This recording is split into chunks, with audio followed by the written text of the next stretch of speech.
PR নয়, আগামী নির্বাচন বর্তমান পদ্ধতিতেই হতে হবে, একথা বলছেন বিএনপির স্থায়ী কমিটির সদস্য অবসরপ্রাপ্ত মেজর হাফেজ উদ্দিন আহমেদ।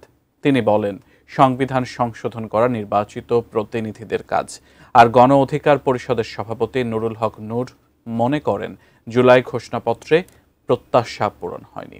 আরো বিস্তারিত জানাচ্ছেন সহকর্মী মাহাদি সেকান্দার। জুলাই বিপ্লবের পর জাতীয় সংসদ নির্বাচনের তারিখ নিয়ে সংশয় ছিল রাজনৈতিক দলগুলোর মধ্যে। সব অনিশ্চয়তা দূর করে প্রধান উপদেষ্টা অধ্যাপক ডক্টর মোহাম্মদ ইউনূস ঘোষণা দিয়েছেন, ফেব্রুয়ারিতেই হবে সংসদ নির্বাচন।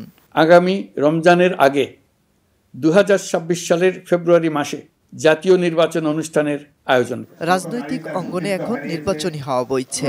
শুক্রবার সকালে জাতীয় প্রেস ক্লাবে অগ্নিসেনা সোশ্যাল ফাউন্ডেশন ও আমাদের নতুন বাংলাদেশ আয়োজিত জুলাই 24 বর্ষপূর্তি অনুষ্ঠানে বিএনপির স্থায়ী কমিটির সদস্য অবসরপ্রাপ্ত মেজর হাফেজ উদ্দিন আহমেদ বলেন, গণতন্ত্র এগিয়ে নিতে নির্বাচন পদ্ধতিতে পরিবর্তন করা যাবে না।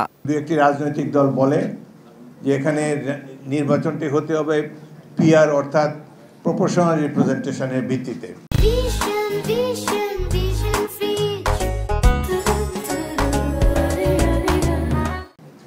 বাংলাদেশের মানুষ এতদিন যাবৎ ভোটই দিতে পারে নাই। এখন যেহেতু ভোট দেওয়ার সময় এসেছে, একটা সুযোগ এসেছে, আমি মনে করি আগামী নির্বাচনটি বিদ্যমান পদ্ধতিতে নির্বাচন হওয়া উচিত।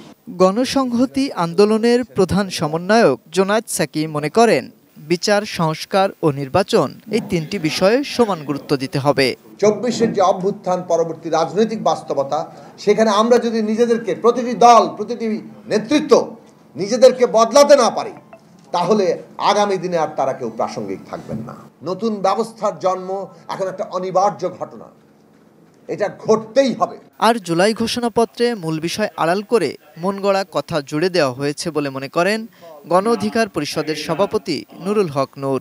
জুলাইয়ের ঘোষণাপত্রে আমাদের প্রকৃত অর্থে যেই প্রত্যাশা ছিল সেটির প্রতিফলন ঘটে নাই, বরঞ্চ এখানে কিছু কথা, মন গড়া কথা জুড়ে দেওয়া হয়েছে।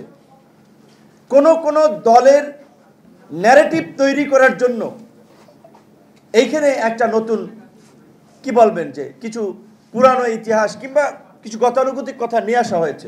ফ্যাসিবাদ নির্মূলের বিষয়ে সবার শক্ত অবস্থান থাকতে হবে বলেও জানান তিনি। আলাপ আলোচনা করে আসছি এবং আমাদের সমস্ত। মাহাদি সেকেন্দার, এটিএন নিউজ, ঢাকা।